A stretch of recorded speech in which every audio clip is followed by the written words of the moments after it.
Hello? But Autumn, I still love him. I don't know.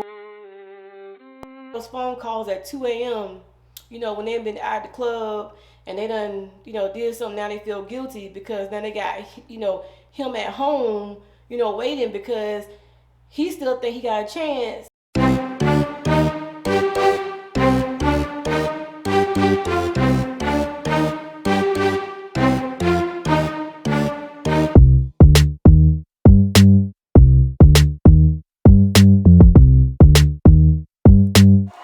What's up, Fox fam, and welcome to Brazen Behavior.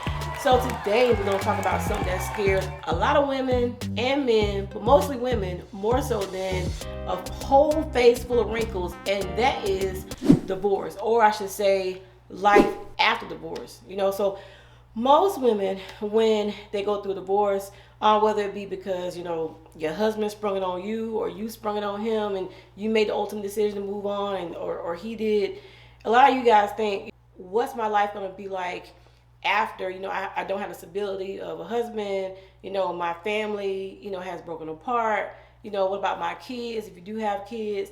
And I think what it is it's just that what happens after the fact? What is my life going to be like just on a day-to-day basis? What is parenthood going to be like? And the ultimate question that I think a lot of women have is, what is dating going to be like? Who going to be my next boo? Who I'm gonna find out there? And then a lot of us probably have single girlfriends, and we hear the horror stories of their single life, and you think, oh my God, it's slim pickings. What am I getting myself into? So on and so forth. Well, your girl is here to guide you, give you some tips, because I too have gone through divorce. And, even though I was the person that initiated it, but I still had a lot to deal with. Going through divorce with 2 kids, it was a lot. So today we're going to talk about divorce, life after, tips on how to find yourself, possibly how to reinvent yourself, because there's nothing wrong with reinventing yourself, and there's nothing wrong with going through a divorce. So go ahead and subscribe to this channel. I don't know what you're waiting for, because the content that we got on here, we talk about Monday, Tuesday, Wednesday, Friday, and Saturday. We got all kinds of content, from fashion to beauty to podcast. It's all here. So go ahead and click the subscribe button below. While you're at it, don't forget to click the bell so you know when I release new videos. And we're going to get into brazen behavior. We're about to turn up and be brazen. Yeah. Okay, so let's jump into this video. So, all right. So like I said, I've been through divorce. I've been through divorce without kids, and I've been through divorce with kids. So I am currently, on my third marriage. And but a lot of people don't like to take advice from people who have been married, before, and divorced. And I feel like those are like the best people to take advice from, because they know they had experience. You know what I'm saying? Like they are. I'm like thoroughly experienced. You know what I'm saying, with this, because there's nothing wrong with recognizing what makes you happy and being able to sort through all that in your head and make the necessary steps to separate yourself, and make yourself happy. I'm not saying just jump into anything as far as marriage, but I feel that you should take advice from people who have been through it, because how can somebody tell you how to go through it when they ain't never been there? So like I said, I've done it without kids and I've done it with kids. Okay, so today we're going to talk about pretty much the steps in my mind, I guess on a slightly broader scope, as far as divorce, as far as finding yourself, finding your new normal, and then also once you found your new normal and you out there, you know what I'm saying, you done hooked yourself up, you done reinvented yourself, you done made yourself happy. Now you're going through life and you found your new normal. Then you done met somebody, and y'all start as friends, and then it gets to be where it's more serious. Now, how do you date that person with kids? And I mean, without kids, of course, it's easier, but with kids, there's some twists and some dark corners and some hiding and some, we're gonna get into all that. So first I want to talk about the phase of divorce and physical separation, the mental, and in that I mean the mental and the physical disconnect. So let me make this crystal clear. So once you have made the decision to divorce and y'all done talked it out, kind of thing, and y'all have made plans of who getting this TV, who getting this couch, who getting these mattresses, kind of thing, where you have a concrete plan of not only mentally separating but physically separating. Because a lot of y'all, you know who you are. I gotta call no names. I got a couple of friends who done did this. Y'all be like, but Autumn, I still love him.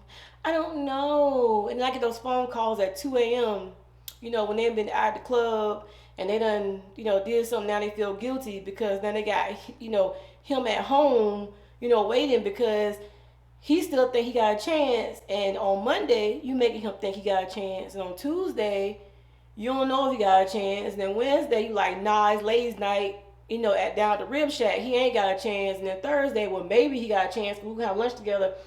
You doing too much. So what I mean by mentally separating is you have sat down, you've had a conversation with yourself. You don't call your mama, you don't call your best friend, you don't made a list of pros and cons. Ladies, y'all know how we do. We gotta have a conversation with ourselves when we drive to work. You gotta be like, girl, what we think? What, girl, we don't even want to. Like, he done did too much. But I don't know. You know how we have them conversations with ourselves. Ain't nothing wrong with talking to yourself. So I have the best conversations with myself. Anyway, moving along. So once you've made the mental decision to separate, like you're firm, to divorce, you're firm in your decision.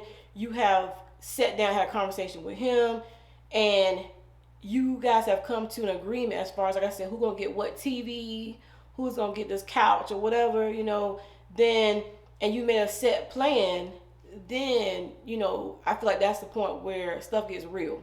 You can decide to move on, kind of thing, like not physically moving on, but mentally prepping yourself, for moving on. So my tips on this would be, even though you might be at this point, might be hanging out with your friends, you have somewhat developed a single life. Because when I was going through it, in my previous divorce, him and I had separated into, he was upstairs and I was downstairs, and this went on for like 6 to 8 months of us being in the same house. And the only reason why we did that was because he was going TDY, and when he came back from being TDY, then he was supposed to move out and all that. So he didn't want to move into an apartment and pay rent for like, I think it was 4 months or 6 months, and him not physically being there, which made sense. So, and then I think the deployment or TDY, something got postponed and got canceled or whatever. So ended up getting pushed out a little bit. But anyway, there was a set understanding. We had signed, agreements and documentation between us as far as, who was getting what and time shared with the kids, all that kind of stuff. So, but I feel like that was my in stone moment, as far as like, listen, I want a divorce. We're in a loveless marriage because that's, pretty much the reason as to why. And I want out. I'm not happy, kind of thing. And that takes a lot of courage to do that, and having those long talks with yourself to get you to that point. So once you do that, then you're in the mental space as far as moving on. Now, whether it be 4 months or a couple weeks or it's immediate, when you guys physically separate, so I wouldn't get no numbers, I wouldn't have lunch dates with nobody or nothing like that until we physically separate, because I have done that. And that caused problems. You talking about just lunch date, but guess what? Somebody see you, they know y'all, they know him, they see no word and got back that you are in a one-on-one situation, eating with somebody outside. It's in front of everybody, but it's a problem. So now you got arguments, you got somebody who's dragging their feet as far as moving on. Like, let the waters stay peaceful. Pretty much, like, don't make no waves, don't make no fuss, don't give them nothing to be like, to begrudge you about. You said your piece, you had the conversation, y'all have come to an agreement. Let that agreement happen. Be patient, be calm. So say for instance, okay, then it gets to the point where he's physically moved out. You guys are now mental. You started out as being mentally separated. you know, with all that conversation and stuff. Now you are physically separated because he lives at one address and you live at another. And that's what I mean by that. Two separate addresses, two separate locations. Not he upstairs, I'm downstairs. No, two separate places. Once you come to that point and you have, so then at that point you're waiting. In most states, it's different as far as separation time. Some states it's 30 days. Some states it's 6 months. Some states it's a year. So now, you waited the grace period as far as, the length of time you were separated. I lived in North Carolina at this time. So the grace period as far as like physical separation, because it doesn't happen until you guys are at two different addresses. You both usually have to sign something saying that we live at two different addresses. Okay? So once y'all live in two separate places, y'all have been separated for a lot of amount of time, then big day, you party or whatever. But in that meantime, let's talk about how to handle that. Now let's talk about what you do in that meantime, that stretch, while you waiting for that year.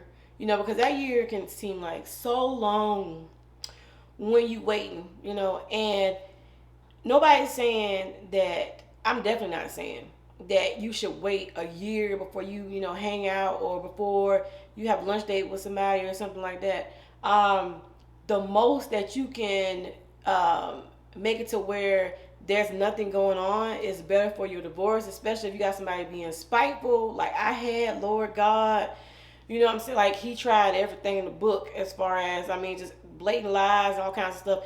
And it's like the person who gets left is usually the person that is bitter. Like with Jeremy and his ex-wife, he left her. So when she found out that we were friends, there was a lot of smoke behind it. And then she saw how big I was. She was like, I don't want no smoke. I don't want no smoke, girl. You about 6 feet tall.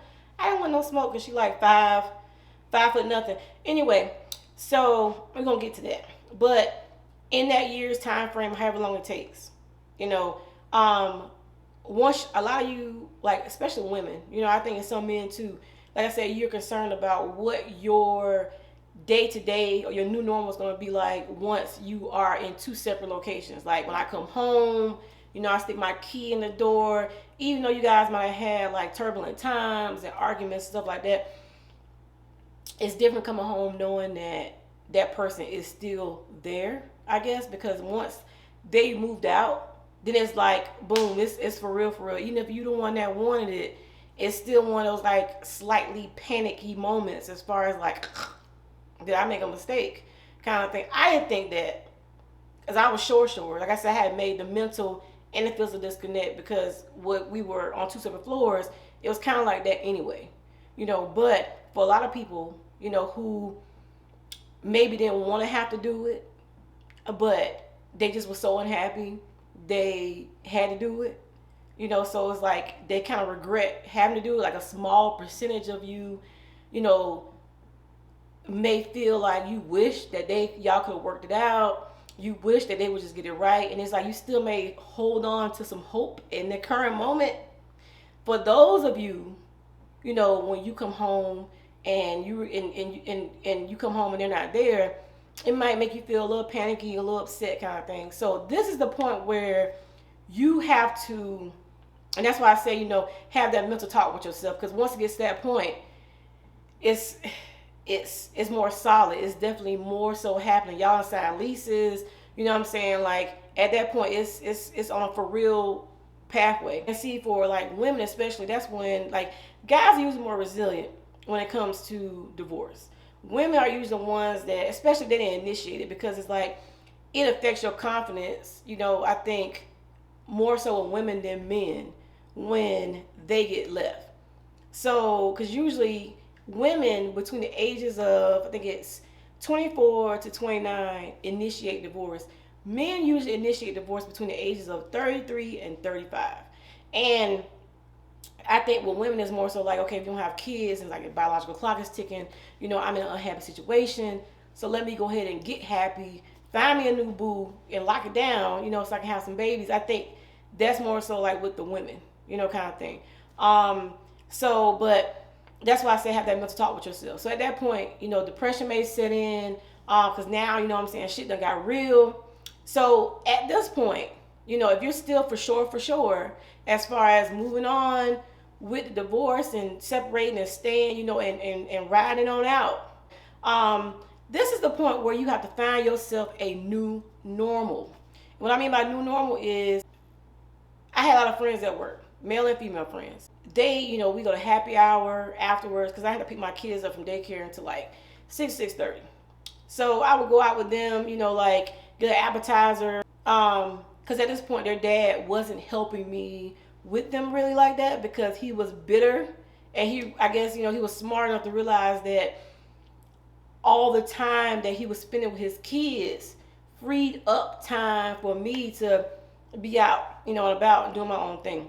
Because, like I said, it got bitter before he left. Let me go back a little bit. It got bitter before he left, because I was hanging out with somebody, going to lunch, stuff like that. I'm not going to go into detail. But, and he found out about it, and it turned into a whole big blow-up conversation. And, your girl had to, pop her muscles out, and be like, hold up, wait a minute, and it just went from there. So it was ending bad, but it just took a turn for the absolute complete worst. I found time to create a new bubble for myself. Finding ways to improve myself, having fun, making new friends, going out on the weekends and stuff like that. Like, pretty much stuff that I wanted to do that made me happy. So this is pretty much in that time frame of the year as far as being separated. I mean, of course, in that time, I had lunch dates and, hang dates and stuff like that. But like I said, it was after we physically separated. So once you have established, your new normal, and you have carved out things that make you happy, like I said, within that time frame, don't get lazy and complacent, depressed and gain weight, stuff like that. Keep yourself busy. Like I said, invest in yourself, not just in fun ways, but invest in yourself for the long haul. And if you are a person that likes to go out and party and stuff like that, there's nothing wrong with that. Don't think to yourself like, oh, I'm already putting my kids through the divorce. I need to be up under them 24/7, kind of thing. A lot of people think that it's best to stay in a marriage because it's more, even if you're unhappy, because it's better for the kids. And I've always been in the impression that if you're not happy, nobody's 100% happy all the time. I mean, unless you popping a pill every day, nobody's just 100% happy all the time. But I feel like you should be at least over the 70% threshold, on a daily basis. You may fluctuate between 70 and 100%, but I feel like you should be somewhere between 70% should be like your lowest on most days, unless you're really going through something. So, but don't feel guilty like, oh, I need to be up on my kids all the time. I need to let them know I'm here for them. Let it be known that you are there for them. Keep the lines of communication open so they can come and tell you there's a problem, especially when they go like to dad's house a weekend and dad may be depressed, because I went through that with my ex-husband. He was going through depression. The girls would come back and tell me, he slept all day and stuff like that. So that didn't make me necessarily feel like they were in the best, I guess, environment, I guess. And I mean, he got better with that, but initially it was rough for him.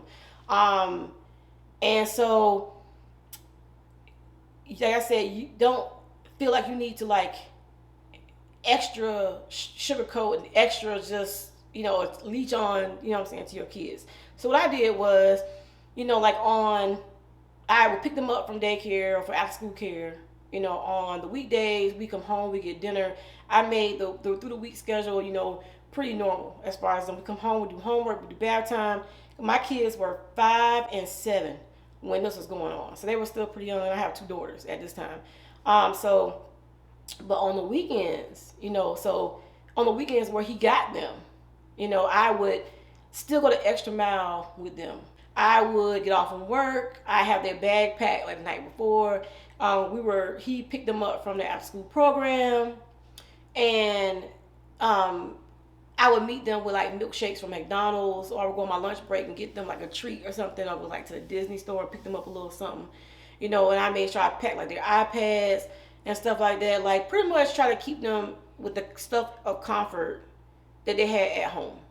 So like I said, make them a priority, but you can still blend yourself in, take care of that. It's not one or the other. It's not like it's either all about my kids, all about me. Like you can balance that.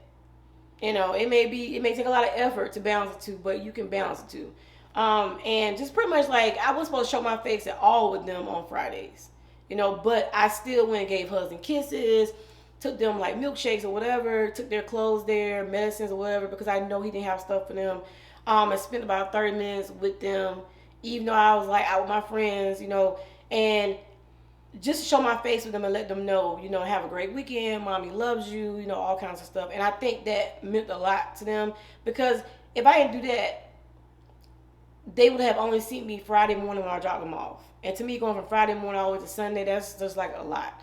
So, especially at 5 and 7, even though he lived literally 8 minutes, y'all, 8 minutes down the street, right? We talking about one red light down the street. So anyway, on those weekends, it was all about your girl, pedicure, nails, outfits for the weekend, partying it up, shot, yes, because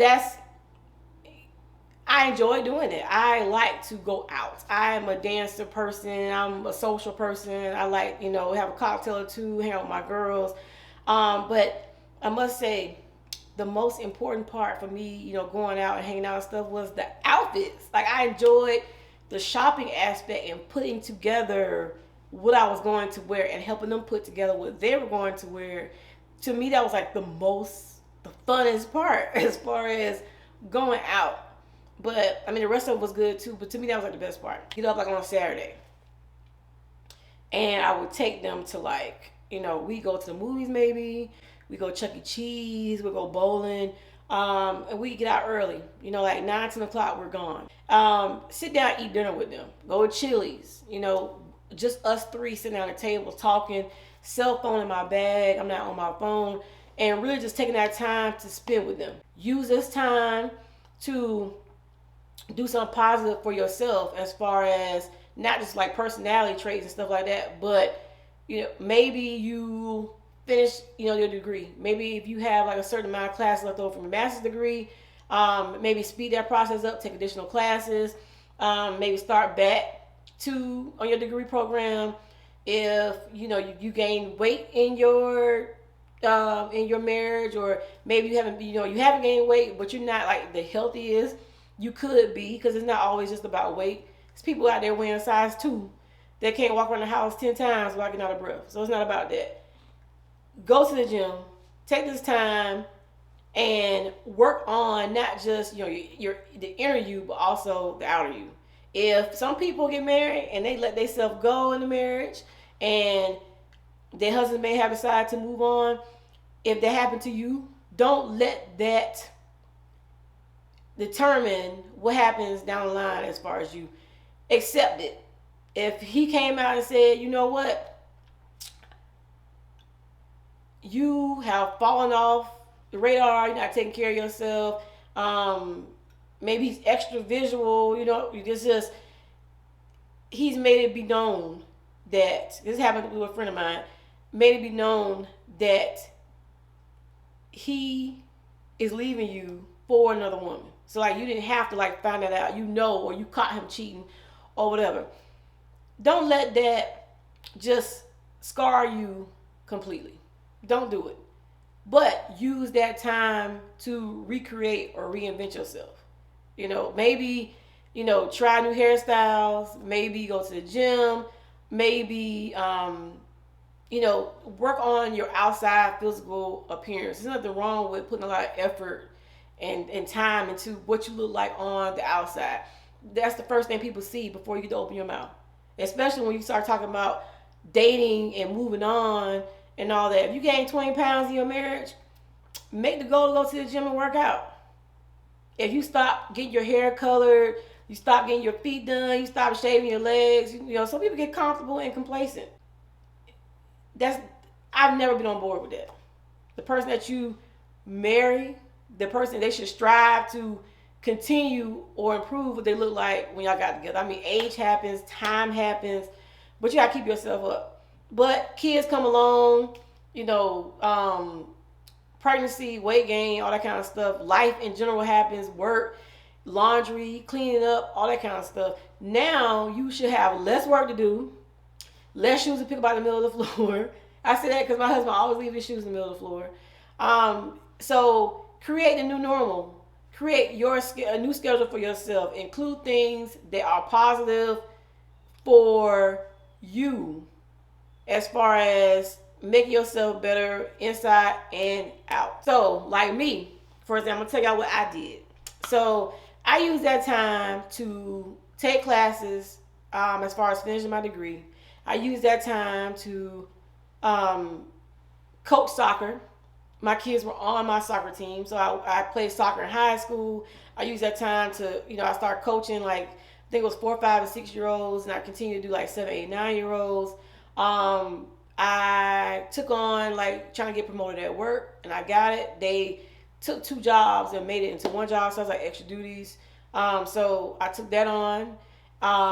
What else did I do?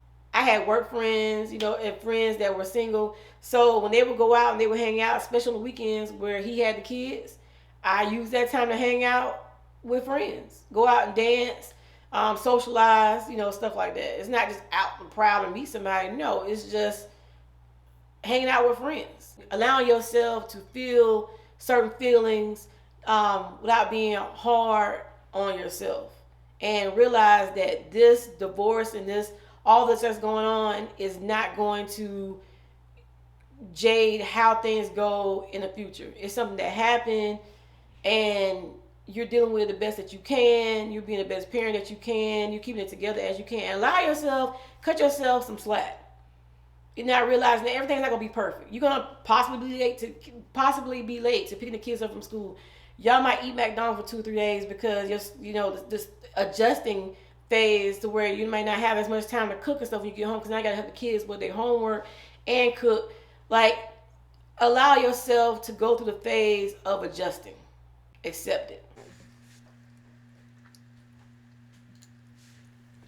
Also, I use that time I've always wanted to create shoes, like design shoes. So I didn't know how to draw shoes, but I wanted to like sketch shoes myself and then get them manufactured. So I used that time to teach myself how to draw shoes. I had like a whole wall of designs, like from when I first started, which looked really crappy, down to when I got it right. Like, find things to occupy your time, but in a productive way. Not just where you run all around doing a bunch of stuff to where you can't even focus on what's going on. Like I said, at the end of the day is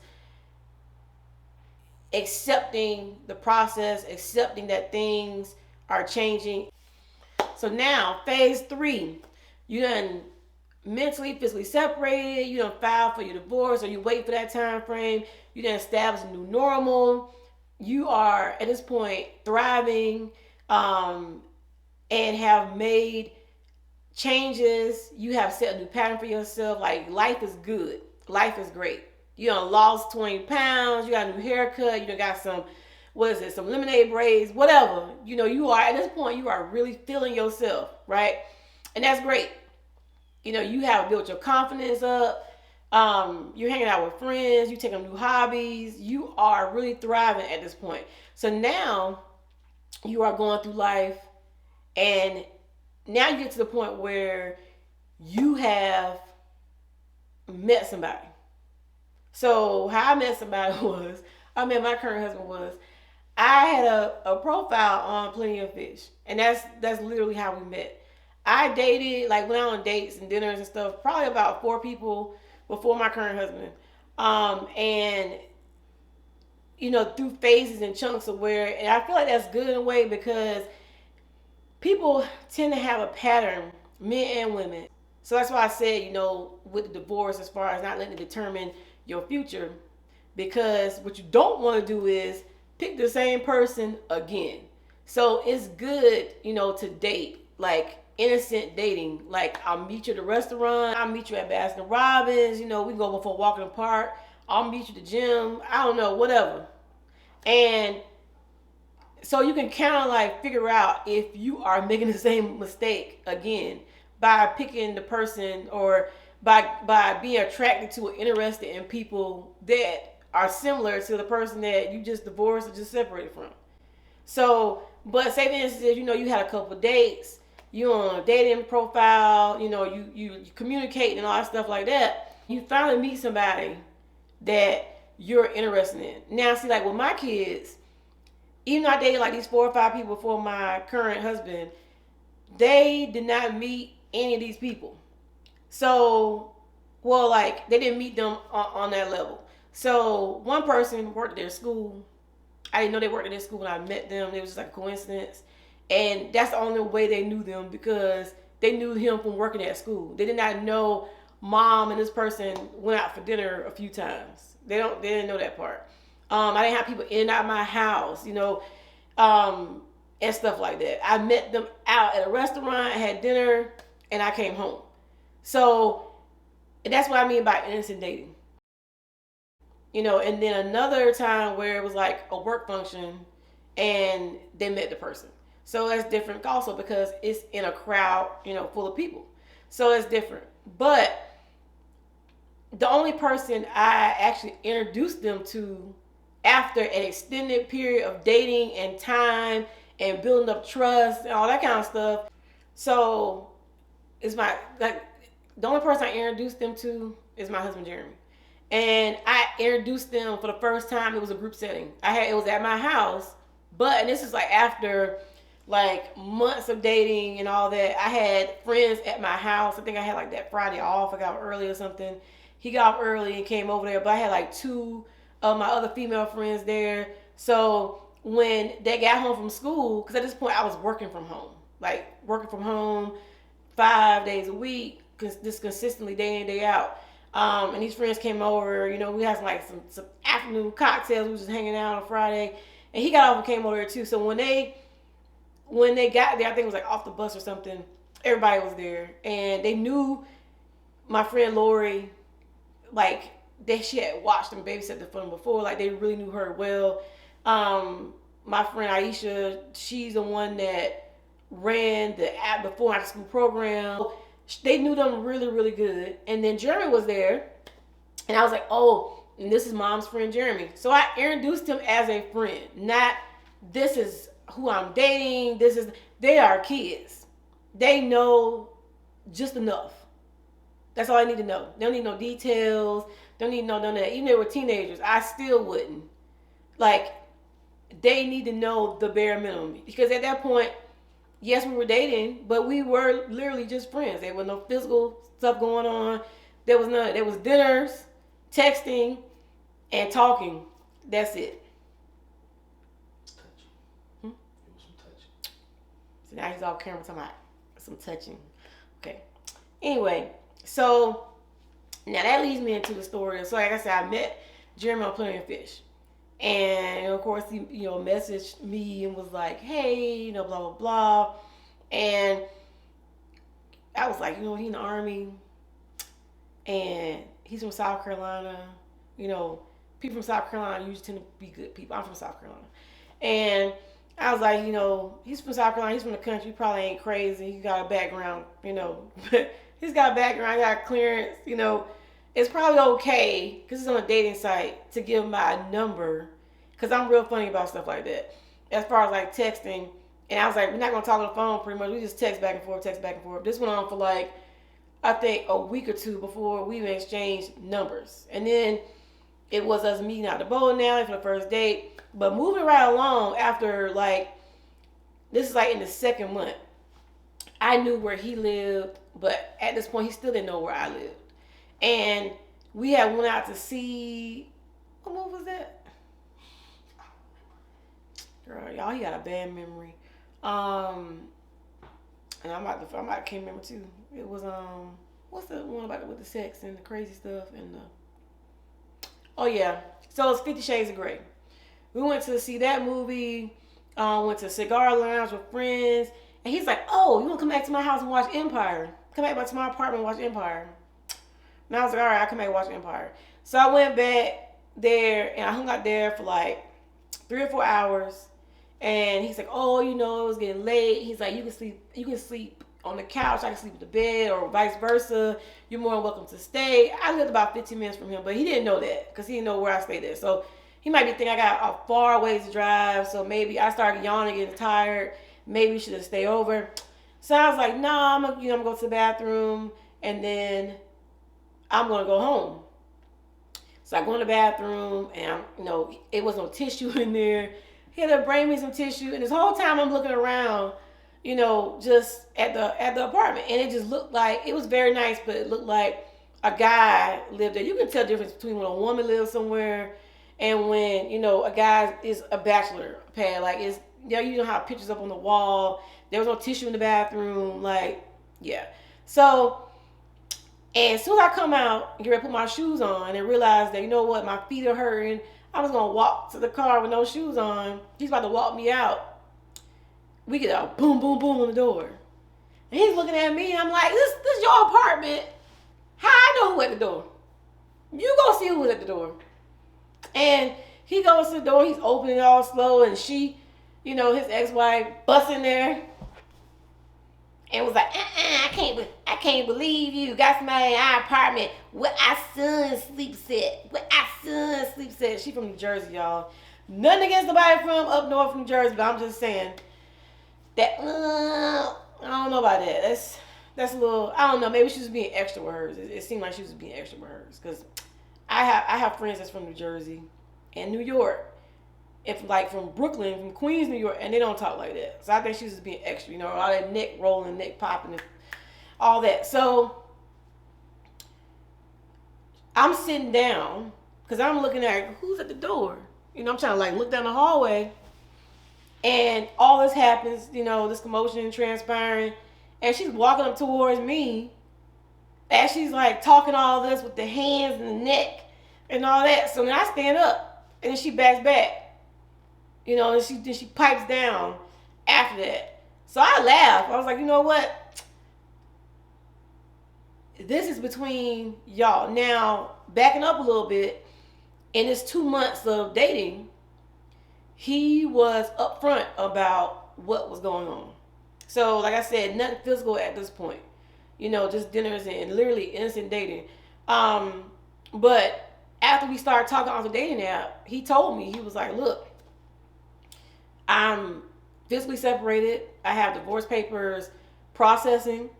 I've been separated X amount of time. We've been separated actually longer than that, but I've been deployed. And, in the military, if you're not on U.S. soil, they don't count that separation time. So they had actually been separated for over a year. But I think since he had been back in the States, they were counting from 4 months or 6 months out. So he still had time to go.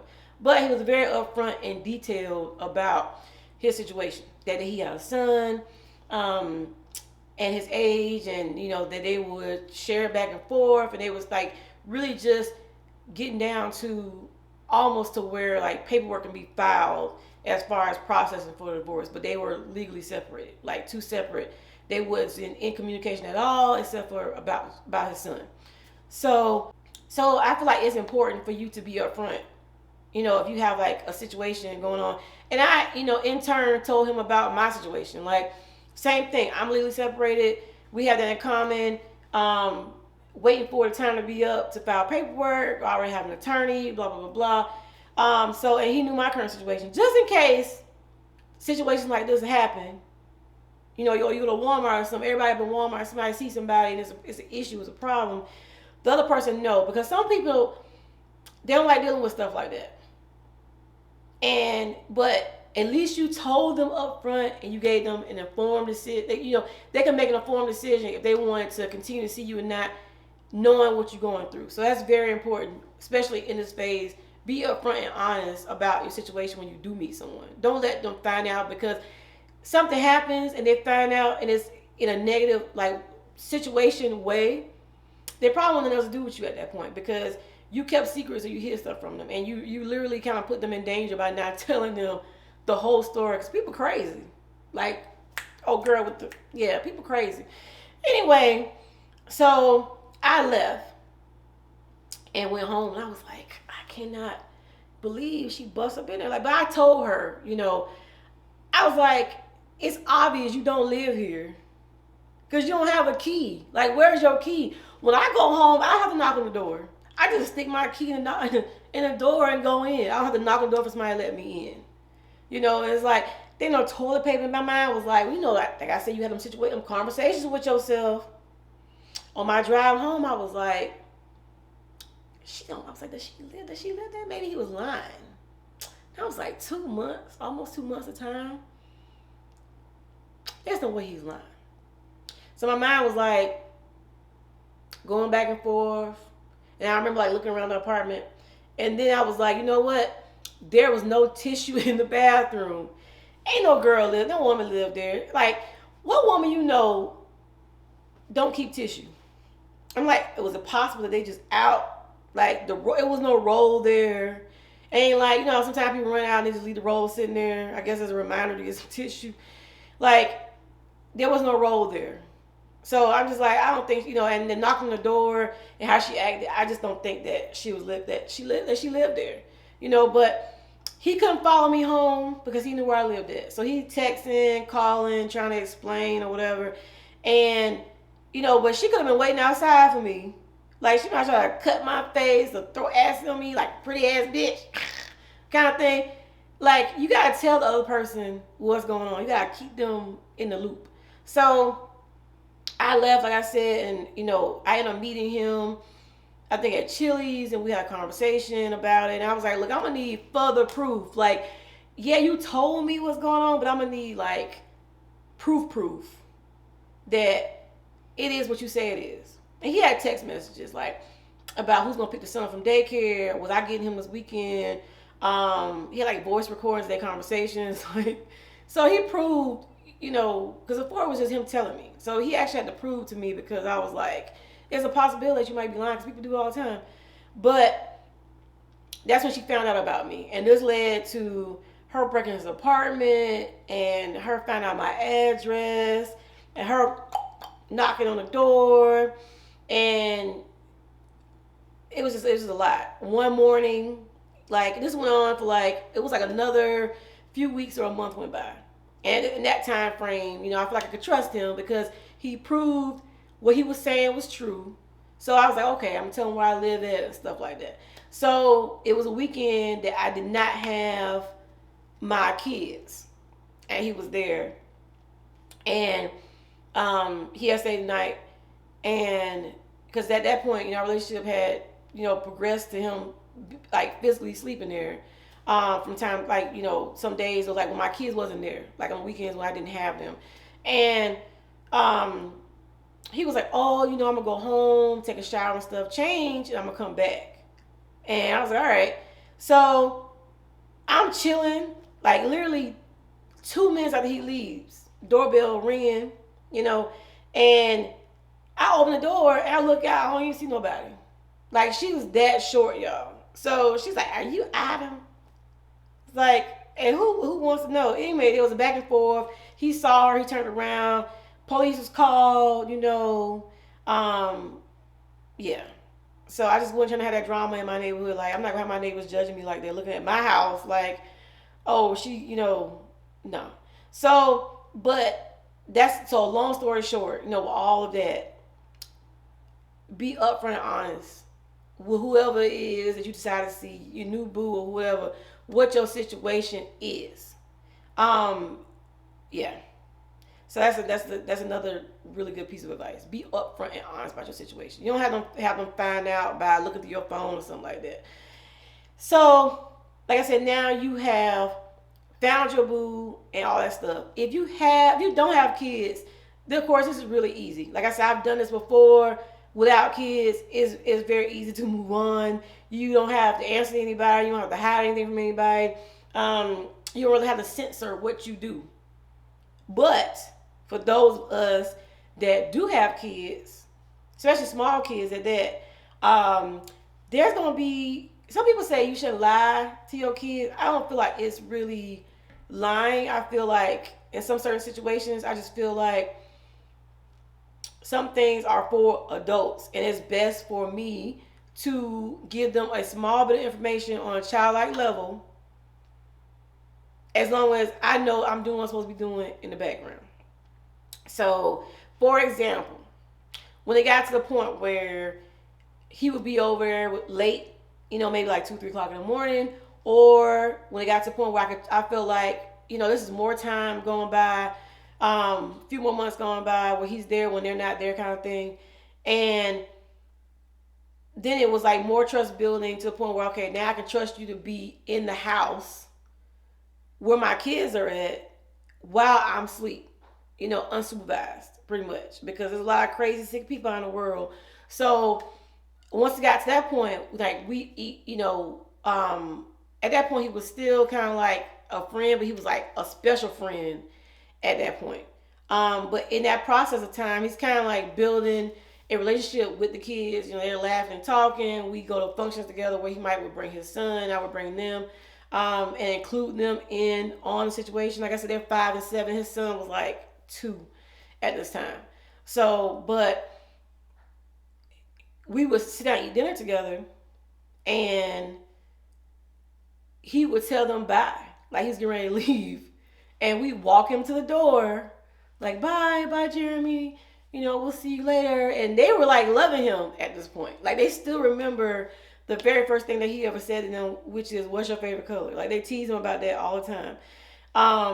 So he'd get in his car and he'd be like, "All right, I'm about to go home and shower and stuff," and then I, clean the dishes up or whatever, and get them situated for bed, and I put them in the bed. And once they were asleep, y'all, he would come back over there and sometimes stay 2 or 3 o'clock in the morning, or he leave from there and go to PT, which was like at 5:15. I don't think that woke them up to like 7 o'clock. So he was long gone by the time they woke up. So stuff like that. You just gotta learn how to keep your bedroom door locked. They come down there some stairs in the middle of the night sometimes, because they were upstairs. So, and my bedroom was all the way downstairs, all the way to the back of the house.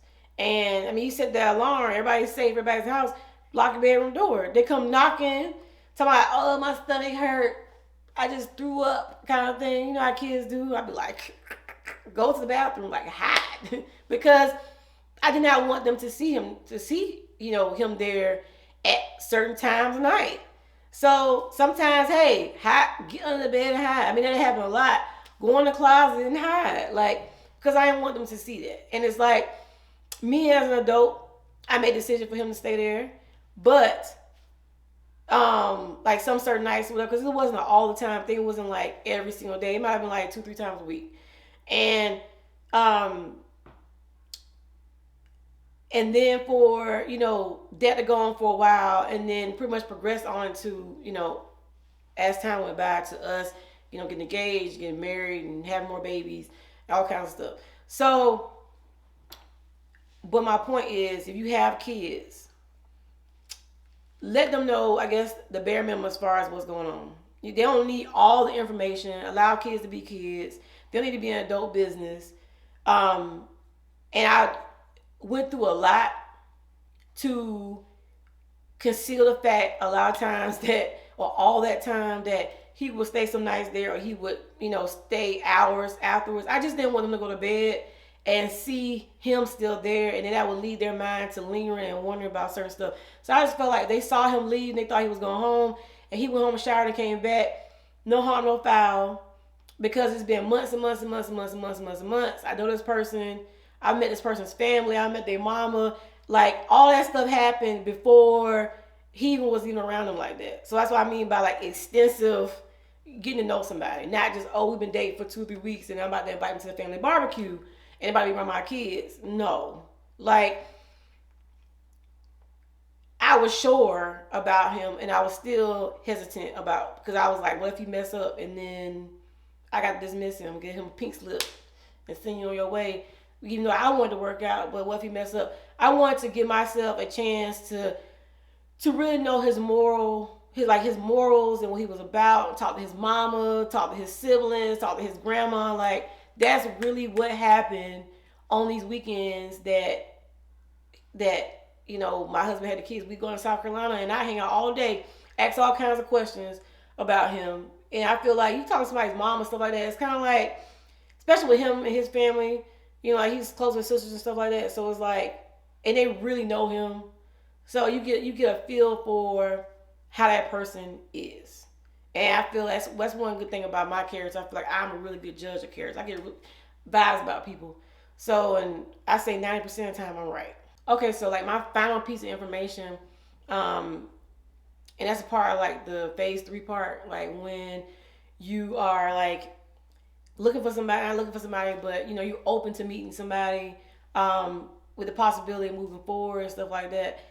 Don't be so quick to latch on to somebody. Like I said, you know, that's one of the things that usually kind of happens in phase 2, not phase 3, where people like they get lonely, they get depressed, and it's like, you know, especially the people who've been married for like 7 years. Because when I went through my divorce, we were married for 7 years. I know your girl looked that old, right? Like my neck looks good.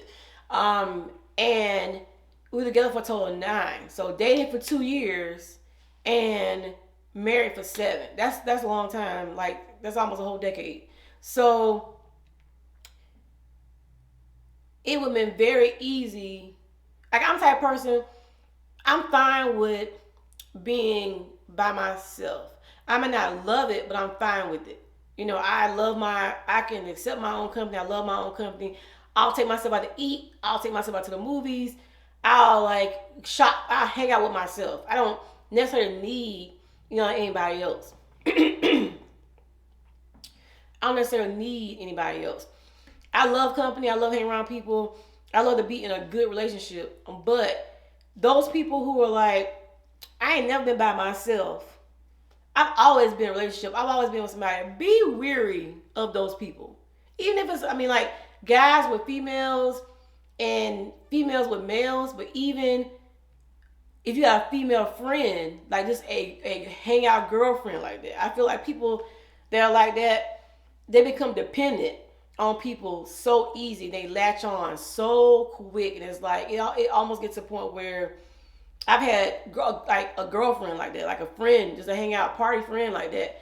Some of them people's personalities, like I don't know, because I feel like something has got to be off for you to always feel like you got to be with somebody. You know, you always got to be either hanging out with one of your girlfriends or you got to be in a relationship. And I feel like those kind of people actually sabotage themselves in a relationship because nobody wants to be under somebody all the time. It's times in this house where, because Jeremy's office is downstairs, my office is upstairs. He'll be in his office for hours and I'll be in my office for hours. I'll be working on something. He might be working on something, studying for a test, or he might be reading comic books or something like that. It's like, even though we're in the house, it's still time apart. And we will text each other. He'll text me a meme. I'll text him a meme. We might laugh back and forth. And then an hour later, he might say something. I might say something. But it's still time apart. Like where you just have time to breathe and not necessarily look at this person's face all the time. He's more of a homebody kind of person. So it's like he's not really a hangout kind of person. I mean, he is, but not really. He's mainly a homebody person. Me, on the other hand, like some of the weekends where my ex-husband had the kids and he be there, he would stay home and play like Xbox or whatever. He was playing video games. Because I met him when he was 24. So, but I am almost 9 years older than he is. So, but I would be the one going out partying while he stayed at home. And that's still time apart.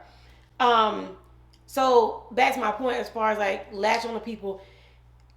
Don't make the mistake of, falling into the rut of feeling lonely. Like I said, meet the loneliness head on.